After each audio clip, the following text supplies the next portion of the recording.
तुम्ही पाहू शकता मी आता सिस्टममध्ये लॉग इन झालेलो आहे आपल्या इनवॉइसिंगच्या.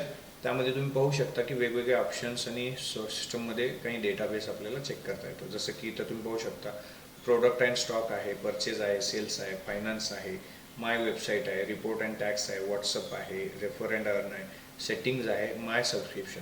आता वन बाय वन या सगळ्या ऑप्शन्सना पण चेक करत जाऊ. आता मी पहिल्या ऑप्शन्समध्ये आलो. प्रोडक्ट अँड स्टॉकवरती जेव्हा मी क्लिक केला तेव्हा मला त्यात दिसतात product, bulk operations, GRN, stock adjustment, stock transfer आणि एक्सपायरी मॅनेजमेंट. आता आज आपण पाहूया की प्रोडक्ट्स काय आहे.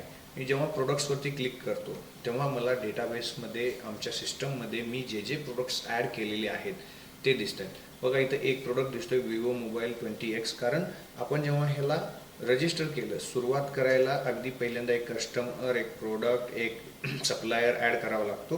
त्यावेळेला आपण ॲड केलेला एक विवो मोबाईल यामध्ये मला दिसतोय. आता माझ्याकडे वेगवेगळे प्रोडक्ट अजून भरपूर आहेत, तर मी कसे करू शकतो. तर इथंच प्रोडक्ट्समध्ये आलो. इथं बघा राईट हँड साईडला हा मला ब्ल्यू कलरमध्ये ॲड प्रोडक्ट ऑप्शन दिसतोय.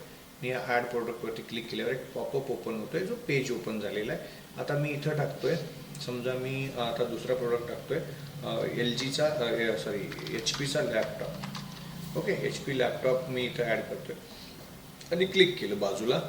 HP लॅपटॉप टाईप केलं आणि बाजूला क्लिक केलं. तर AIने त्याला जेवढी माहिती इन्फॉर्मेशन मिळाली त्याप्रमाणे त्यानं काय केलं, आता डेटाबेस तयार केलेला आहे, फॉर्म भरलेला आहे. आता त्यामध्ये राहिलेल्या गोष्टी तुम्ही जनरेट करू शकता.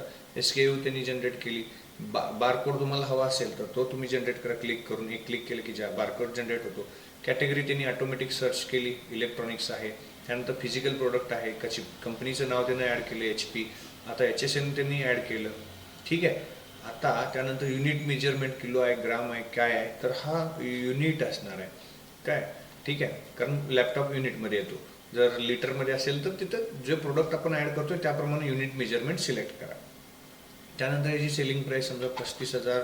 त्याची समजा HP लॅपटॉप आहे त्यामुळे आपण याला म्हणून 45,000 रुपयाचा हा सेलिंग प्राईस आहे आणि याची परचेज प्राईस समजा 42,000 रुपये आहे. ठीक आहे. तर अशी तुम्ही इथं माहिती काढलात तर त्याची माहिती इथं सगळी सेम ॲड झाली. HPचं त्यानं डिस्क्रिप्शन त्यानं ऑलरेडी ॲड केलं आहे. हे प्रोडक्ट तुमच्या स्टॉकमध्ये किती असताना नवीन ऑर्डर तुम्ही टाकणार आहे, तर इथं त्यानं डिफॉल्ट 10 ते सेट असतं. मी म्हटलं हे 2 असतील त्यावेळेला मी पुन्हा ॲड करणार आहे. ठीक आहे. तर ह्याचं एक्सपायरी ट्रॅकिंग होतं का. लॅपटॉप हा एक्सपायर होत नाही त्यामुळे एक्सपायरी ट्रॅक करायची काही गरज नाही, म्हणून मी म्हटलं क्रिएट प्रोडक्ट. That's it. एक प्रोडक्ट नवीन ॲड झाला HP लॅपटॉप. ठीक आहे. तर अशा पद्धतीनं तुम्ही प्रोडक्ट नवीन ॲड करू शकता.